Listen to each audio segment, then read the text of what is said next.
Hai semuanya, welcome back to my channel Wanyilata Batu Pintau. Nama aku Isa. Jangan lupa like, subscribe my YouTube channel.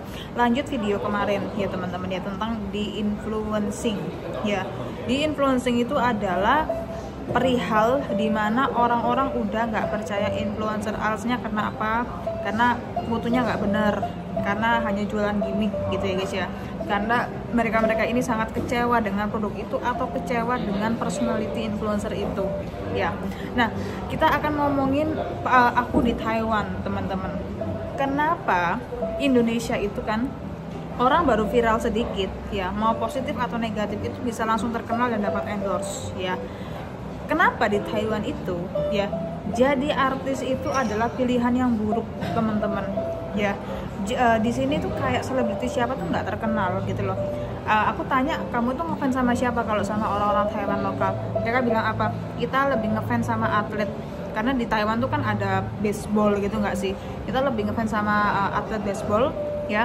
Kita juga lebih ngefans sama politikus-politikus yang bagus gitu ya guys ya, atau pebisnis-pebisnis yang handal. Makanya di mana-mana ya, lo kayak marketing, advertising, lo kepengen kaya, aku kepengen kayak si Jensen Huang gitu ya, aku kepengen kayak si Elon Musk. Elon Musk tuh selalu dibicarakan di kampus-kampus sampai aku tuh kayak bingung teman-teman. Ataupun orang-orang penemu-penemu AI gitu ya guys ya, katakanlah kayak DeepSeek, kemudian ChatGPT, itu selalu dibicarakan di beberapa forum-forum tertentu. Jarang banget bicarain yang namanya orang selingkuh, jarang banget bicarain let's say saat ini itu ada influencer yang kemarin yang kayak mempromosikan nikah aja sama orang Taiwan, nanti kita lebih kaya, lebih makmur seperti itu ya. Karena apa? Taiwan itu adalah negara yang dididik untuk mereka itu menjadi kuat di bidangnya seperti itu. Meskipun ini bukan negara yang perfect sih. Berbanding terbalik dengan Indonesia nggak sih? Ketika orang-orang yang kemarin ternyata itu adalah pernah punya affair dengan pejabat besar dan ternama, kemudian punya affair dengan pengusaha besar gitu ya, langsung terkenal dan dicari di mana-mana, ataupun dapat endorse karena kasihan anaknya fatherless gitu ya, atau ini marketing yang ini loh, S3 marketing loh kayak gitu. Aku mau kasih tahu kamu sesuatu ya guys ya, kenapa orang-orang dengan tingkat ekonomi rendah dan barbar itu kecanduan dengan konten-konten negatif ya. Jadi ini itu adalah working class sosial yang dibedakan di mana-mana, dan itulah yang akan membuat masa depan kamu itu apakah akan positif atau negatif, ataukah akan terang benderang seperti itu. Jadi kita simak aja video aku dan kan udah sepin. Ini contoh ya guys ya, aku tuh kan punya teman dari berbagai macam negara. Let's say kita tinggalkan orang-orang Eropa. Orang Eropa itu sangat sedikit tahu tentang artis Cina, Korea, Jepang tuh sedikit banget yang tahu teman-teman. Let's say kita lihat orang-orang Asia Tenggara lah, let's say like Thailand, Vietnam, maybe kayak ya itulah negara-negara tengah, kita Malaysia gitu ya guys ya. Nah, aku itu tahu beberapa artis-artis Taiwan di sini dan artis Cina teman-teman ya.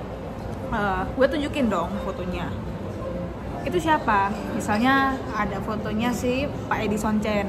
Pak Edison Chen itu teman-teman ya. Kalau kalian generasi alpha, aku aja belum pernah ngelihat dia itu kasusnya itu kayak gimana, foto-fotonya seperti apa belum pernah aku lihat teman-teman ya. Edison Chen itu pernah yang namanya kena kasus dirinya itu punya foto-foto skandal dan bahkan perselingkuhan teman-teman sama anak-anaknya orang kaya dan juga istri-istrinya artis-artis besar kayak gitu dulu ya guys ya. Jadi Pak Edison Chen tuh kayak Justin Biebernya tahun 2000-an lah gitu loh, tapi Justin Bieber Hong Kong gitu loh. Nah, terus terus ini meledak sampai sekarang pun ini orang itu namanya jelek teman-teman. Meskipun dia sekarang sudah diakui menjadi selebriti desainer yang terkenal, tapi dalam arti dia kepengen yang namanya mengembalikan citra positifnya yang dulu seperti itu.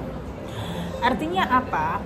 Aku tunjukkan kan lo tahu ini orang nggak sih? Lo tahu artis Taiwan ini nggak sih? Tahu nggak sih? Mereka nggak ada yang tahu ya.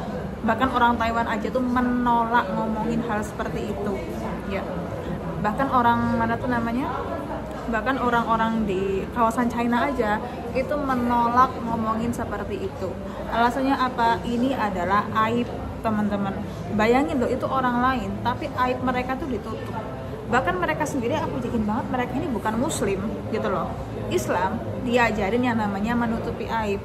Meanwhile di Cina, Jepang, Korea dan juga Taiwan itu orang-orangnya tuh bisa yang namanya menghapus aibnya orang seperti itu. Ya mau perselingkuhan kayak mau skandal-skandal yang lain kayak bahkan skandalnya kemarin si Darren Wang itu yang nyewa orang buat ngegebukin supir Uber gara-gara dia cuma tersinggung doang gitu ya guys ya.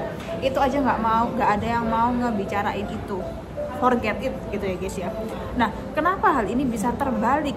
Nggak kayak di Indonesia orang kena begini diomongin, orang kena masalah-masalah receh tuh bahkan dibuat konten dan lucu-lucuan seperti itu. Ini karena apa? Karena orang-orang di sini itu adalah orang-orang yang punya visi di mana gue harus lebih sukses dibandingkan orang-orang yang diberitakan itu.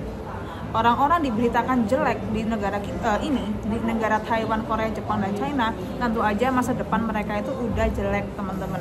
Kemarin ya, aku itu melihat sebuah berita di mana ada orang kecelakaan atau bahkan truk terguling, mereka itu membawa muatannya itu adalah buah-buahan. Itu orang-orang di sekitarnya itu nggak nolongin si orang itu, tapi buahnya dicuri teman-teman. Buah jeruk atau buah rambutan tuh dicuri. Ya, dibuat kayak ini kesempatan bagusnya kita curi seperti itu. Nah, artinya apa? Masyarakat Indonesia kita itu ya nggak semua, ini aku sangat mengecewakan, mayoritas itu berbuat barbar dan mereka dalam keadaan miskin teman-teman. Bahkan orang-orang seperti ini ya, orang-orang yang punya kesan seperti ini itu kecanduan dengan hal-hal yang toksik dan negatif seperti itu ya. Mereka ini tipikalnya itu, kalau aku lihat ya, orang toksik dan barbar itu ya, mereka itu sangat suka banget lihat berita jelek, berita negatif seperti itu. Mereka sangat suka sekali yang namanya nge-gaslighting hal-hal receh. Jangankan di lingkungan artis ya, atau lingkungan nasional ya, lingkungan sekitarnya aja, ada seorang pengantin muda belum punya anak bertahun-tahun udah yang namanya di-gaslighting, mandul ya, nggak subur ya, nggak kuat ya diranjang seperti itu ya. Nah, itu adalah masyarakat yang udah nggak punya visi teman-teman, sudah nggak punya yang namanya kehidupan yang gimana caranya gue bisa hidup lebih baik dibandingkan kemarin-kemarin seperti itu. Sudah nggak bisa yang namanya melihat ini orang itu adalah calon partner gue, calon customer gue seperti itu. Bagaimana gue bisa memperlakukan orang-orang ini better, meskipun kita nggak berteman atau nggak dekat seperti itu. Itu udah attitude-nya orang suka sama enggak itu udah kelihatan teman-teman, dari mulut dan perilakunya seperti itu. Nah, kamu pengen tahu nggak sih yang paling berbahaya dengan masyarakat seperti ini ya guys ya? Orang-orang seperti ini itu bisa yang namanya di-framing sama kelompok atau pemimpin tertentu itu. Kalau ada orang itu yang kelihatannya kayak nggak disukai, kayak misalnya lebih kaya sedikit, bahkan lebih punya kuasa sedikit, itu mudah di-framing seolah-olah orang itu tuh negatif. Ibaratnya gini loh, di tengah masyarakat miskin itu ada seorang Pak Haji. Pak Haji ini keluarganya makmur teman-teman, anak-anaknya dari kecil itu udah umroh, udah merasakan liburan ke luar negeri, udah merasakan punya gadget yang bagus seperti itu. Nah, orang-orang yang nggak suka ini sama si Pak Haji ini nge-framing orang-orang ekonomi bawah untuk ikut-ikutan tidak suka dengan orang ini. Padahal si Pak Haji ini itu udah ngasih yang namanya donasi jalan, udah ngasih yang namanya donasi-donasi tertentu, nolongin anak yatim. Paling harta dia tuh nggak seberapa nolongin kita itu, dia kan udah punya miliaran, puluhan miliar seperti itu. Kenapa nggak hartanya itu dibuat kita aja seperti itu, yang nggak punya seperti itu. Nah, itu tuh udah yang namanya menciptakan orang-orangnya semakin barbar, semakin benci dengan kehidupan, semakin nggak punya visi. Dan misi kita itu jangka pendek kita tuh adalah ngehancurin nama baik orang lain yang udah nolongin kita teman-teman. Karena apa? Karena dibelok-belokkan dengan kepentingan politik ya. Itulah yang lahir ormas-ormas yang negatif ya. Ormas-ormas yang minta sumbangan diamplopin, Bu, Mbak 1 juta doang dong buat ini, buat keamanan, buat rokok, buat minum. Tapi duitnya nanti dibuat apa? Dibuat hal-hal yang negatif teman-teman ya. Dibuat hal-hal yang ternyata hanya untuk membeli keperluan kepentingan ormas-ormas tertentu ya. Itulah yang ngebuat pabrik-pabrik besar itu hengkang dari Indonesia, karena banyaknya orang-orang yang bermental barbar dan miskin seperti ini. Aku itu sangat percaya orang-orang sukses itu di dia bisa memprediksi dirinya itu sukses, teman-teman ya.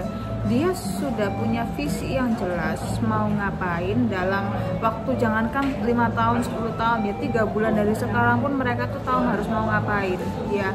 Nah, orang-orang seperti ini itu apa? Mereka fokus dengan apa yang mereka lakukan ya, menarik orang-orang yang sepadan dengan mereka, sevisi dengan mereka, dan memperoleh hal seperti itu ya. Contoh ya, aku masih pernah lihat dengarnya podcast Pak Tahir pemilik Mayapada dan Lipo Empire Lipo Group seperti itu ya.